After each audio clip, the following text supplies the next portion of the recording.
Oh, muntik na kitang di makilala dyan sa mukha mo. Para kang nakagat ng bubuyog ah.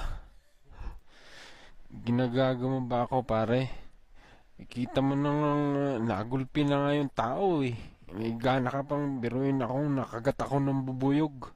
Bakit nalilitan ka ba sa akin? Oo nga naman pare. Nakita mo nang namagamok ka eh. Ayusin mo tanong mo. O sige.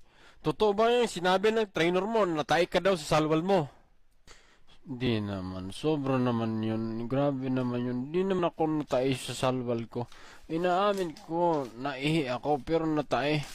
Kahit tingnan nyo brief ko. Ano ba naman yung tanong mo? Sobra naman yan. Ayusin mo, ayusin mo.